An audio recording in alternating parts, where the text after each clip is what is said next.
Hello bookish friends, and welcome back to my channel, and welcome to my 25 in 2025 TBR video.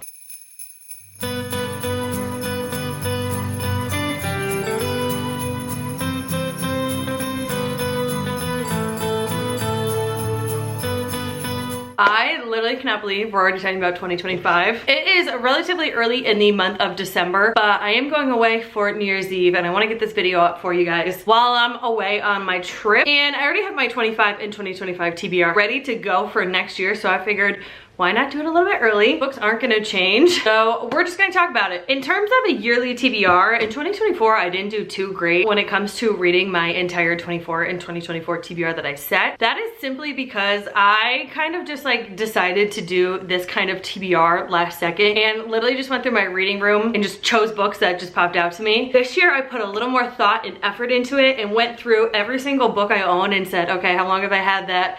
Do I still want to read it? Is it still a priority for me to get this off my shelves, or read it and love it, or read it and hate it, you know? So these books on this list are extremely curated to the books that I really want to prioritize in 2025. So without further ado, let's just get right into the TBR. So before we begin, I just want to say that these are in no particular order of like importance to least important or most interested to least interested, and they are absolutely not sorted by genre.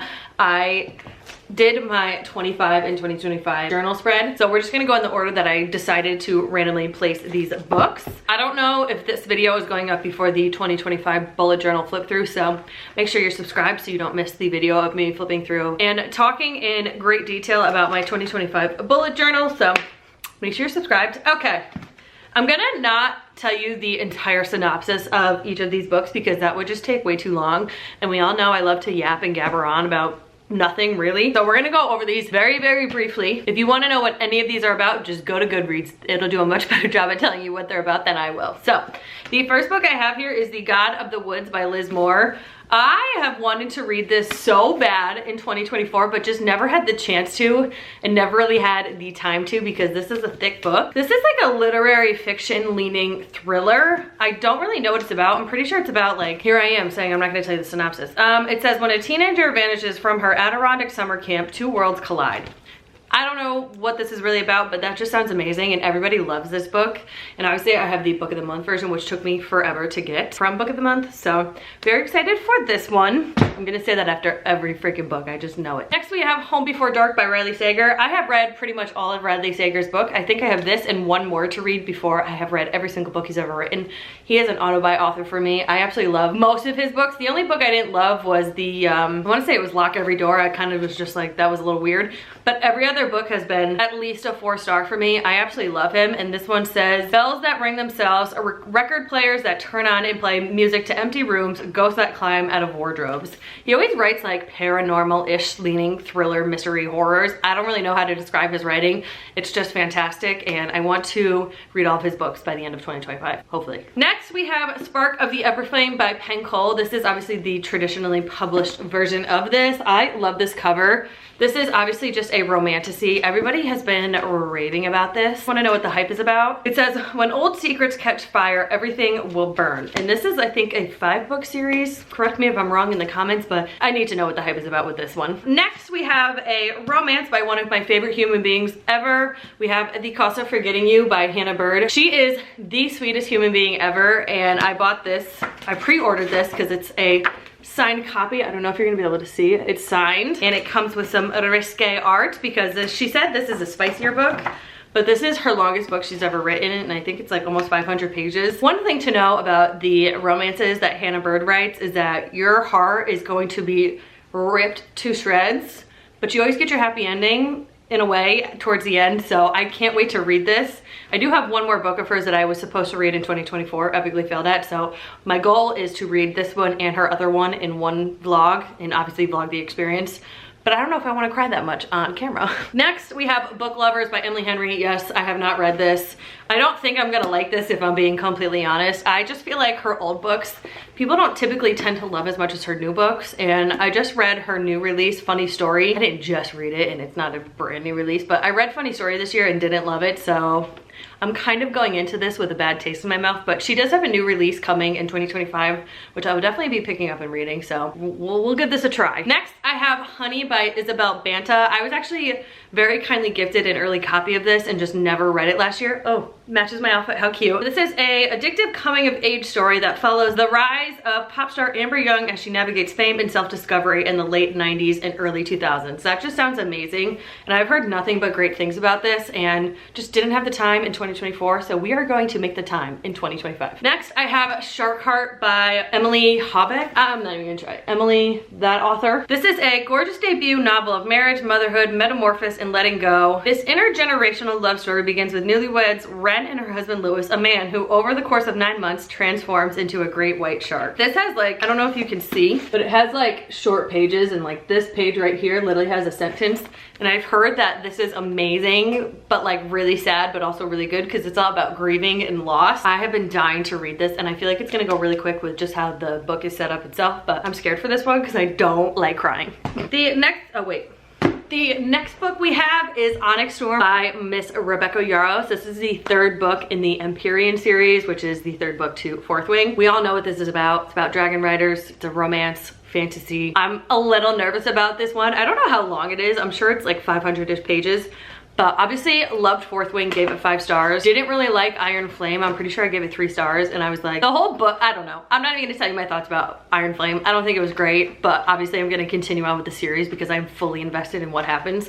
So this comes out January 21st. I do have the special edition on pre-order, and we'll definitely be filming a reading vlog dedicated to this video. So make sure you're subscribed again, but you will see that in January when I finally get this book. I can't wait. I hope this one is so much better than Iron Flame. Next is a book I recently picked up, and that is Fragile Sanctuary by Catherine Cowles. Can we talk about how stunning this book is? Catherine Cowles is an author I've been seeing all over TikTok, and everybody loves her and like collects all of her books, and she does a lot of different covers. So when I saw this finally in store, I think she was indie published, just recently got traditionally published. So when I saw this in store, I knew I had to have it, and I knew I had to put it on my 25 in 2025. Because everybody raves about this series and I can't wait. I'm pretty sure it's just, it says Fragile Sanctuary is romantic suspense perfection. That's it for this one. Next we have In the Lives of Puppets by TJ Klune. I don't know about this one, but we're gonna try. TJ Klune writes cozy fantasy romance. I wouldn't really say it's like romantasy because it's more like on the cozier vibe. It's like Legends and Lattes meets a little bit of romance. I don't know if that makes sense. It says TJ Klune invites you deep into the heart of a peculiar forest and on the extraordinary journey of a family assembled from spare parts. I didn't read his the Wolf Song, whatever it's called, series, but I read House in the Cerulean Sea, absolutely loved it. What's the other one? Under the Whispering Door, loved it. And then I tried to read Somewhere Beyond the Deep and could not read it and I tried to listen to the audiobook too, couldn't do it, so we'll see about this one. Next, I have You with a View by Jessica Joyce. This is obviously just a romance. I don't know anything about this book. I love this cover, and the only thing I know about it is that people absolutely scream, cry, and throw up over this. And I've had this for quite some time, so that is why this made its way to my 25 in 2025. That was short. Okay, next we have a dark romance, which I'm so excited for. It is Her Soul to Take by Harley Leroy.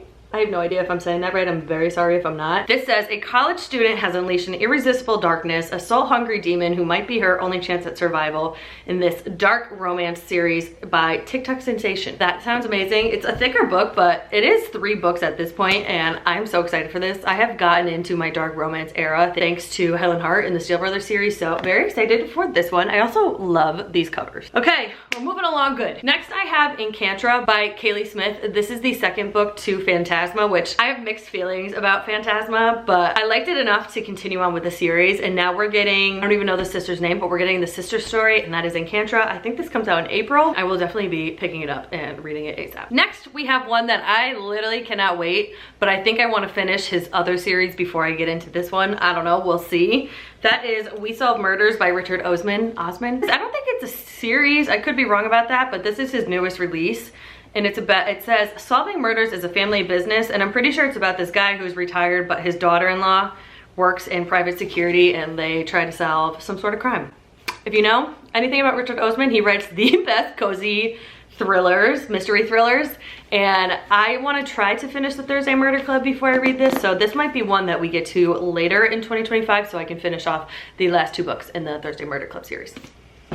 which if you haven't read that series, highly recommend. Okay, next is another highly anticipated read for me, and that is The Last One at the Wedding by Jason Rekulik, I think is how you pronounce it. This is the author of Hidden Pictures, which I think I read prior to my YouTube career, and absolutely loved that book so much. It was like a thriller horror book. Very weird, very creepy, and very, very good. So I have nothing but high hopes for this one. I'm pretty sure this is about this dad who like doesn't talk to his daughter, and then she calls him and is like, hey, I'm getting married, I want you to walk me down the aisle. And then once he shows up, some weird stuff starts happening. He's feeling a little iffy about the groom, and it goes from there. That's all I know. Okay, this next one is kind of funny because I've tried to read this before. I got so far into the audiobook. Well, let me back up. I started to read it physically, then I was like, no, I can't do this. Put a hold on the audiobook, finally got it. I read a decent amount of the audiobook, and I think it was just like too much for my brain to comprehend and like keep up with, you know? So I unhauled the books, and then I decided I wanted to try reading it again. I don't know where the thought and the idea came from, but it came out of nowhere. So I went on Pango and bought it because I wanted it in a hardcover, and that book is Legendborn by Tracy Dion. I don't even really know what this is about anymore. I'm sure I think it's about this girl that goes to like, she goes to UNC Chapel Hill, and she sees like something magical happen, and then she has to awaken her powers and deal with something. I don't know, but I don't know about this one, guys. It might be a DNF, which I'll be really sad because I literally bought the book fucking 2 times. It is what it is. I don't know what it is, but there's something in me that wants to try reading this again. Next, we have another chunky little fantasy book, and I also started to read this one, switched to the audiobook, could not follow along, and you'll see why in just a second. I got 50 pages into it via audio and was like, what is happening? And that book is Swordcatcher by Cassandra Clare. I don't really know what this is about. It says 2 outcasts find themselves at the center of world-altering change in the start of this riveting epic fantasy series. I'm not much of a epic fantasy reader because this brain can't comprehend epic fantasy, but there's something in me that really wants to try this. I mean, this is a thick book. I think the reason I want to read this is because the second book is coming out in 2025, so I think I just want to give her another try. I don't think the audiobook version is the way to go for this, specifically for me, so we're gonna try reading it physically again. The next 3 books are books that I'm gonna attempt to read on my Kindle and or audio. I don't know yet. First, we have Belladonna by Adeline Grace. You guys already know what this is about. It's like gothic fantasy. I don't really know what happens. I know the girl's an orphan. Everybody loves and raves about this series, and I don't know why. I've just never been interested in reading it. Now that I know it's on Kindle Unlimited, I think I want to give it a try, so we're gonna try to read Belladonna. Next, we have Addicted to You by Krista and Becca Ritchie. This is like it kind of gives me Magnolia Park vibes, where it's like toxic relationships, but like a car crash you can't stop reading and watching because it's just, what the fuck are these people doing? It is on Kindle Unlimited. It is a very long series, but I know a lot of people that absolutely love this series, and I enjoy Magnolia Parks, but I feel like there's some aspects that are missing, and I feel like in this series specifically, I'm gonna get the aspects I was looking for in Magnolia Parks. So we're gonna try to read this one on our Kindle as well. And then the last book I have on here that I don't physically own is Zodiac Academy, which you're probably like, oh my God, you're getting into Zodiac Academy. I don't know. I want to at least try. I never thought I would be interested in Zodiac Academy in my life because I heard that the writing is just like, I don't want to say shitty, but like it's basically like a train wreck of a book, but like in a good way. And people say it's not like a great book, but it's entertaining. I want to give it a try. I know it's a long series, but all the books are on Kindle Unlimited. Carter Sullivan, who I just recently started following here on YouTube, said that the audiobook versions of this are like the graphic ones where it has multiple narrators and they kind of talk in each other's chapters. And she said the audiobook was really good. So we might try this one on audio. I don't know, to be determined. We have 5 books left. The next one is Flawless by Elsie Silver, cowboy romance, small town romance. I loved Wild Love by Elsie Silver, so I don't know why I haven't read this one yet. I think it's because I'm scared it won't live up to the hype, but I also think it will live up to the hype. This is gonna happen. Next, we have another dark fantasy romance, and this is one that I'm scared about because it's A, a long series, B, I've heard that the series ends in a terrible way, and like the newest and latest and final book of the series is absolutely terrible, and C, I don't know, and that is Guild by Raven Kennedy. This is like a romance where it's a King Midas retelling, shows the dark side of greed through the eyes of the woman he gold touched. So this woman is like completely made out of gold and he like controls her, and I don't know. People love it, they hate it. We'll see how I feel. Next I have Dance of Thieves by Mary E. Pearson. This is a book that every time I saw it in the bookstore, I was interested in it, but the sheer size and length of this book scared me. And I don't know if you're gonna be able to see, but the font is really freaking tiny. But this has such good reviews, and I mean, there's some reviews that aren't that great, but I don't know what it is. I want to try to read this. I don't know why, but we're gonna attempt a stunning new adventure set in the kingdoms of the remnant. I think somebody's like thrust into power and has to like figure a bunch of shit out. I'm assuming that there's probably some sort of romance in this, but we'll have to read to find out. Next, I have Throne of the Fallen by Carrie Maniscalco. I was never interested in this book until this edition came out. I mean, the sprayed edges are pretty basic, but I don't know what it is. I love them.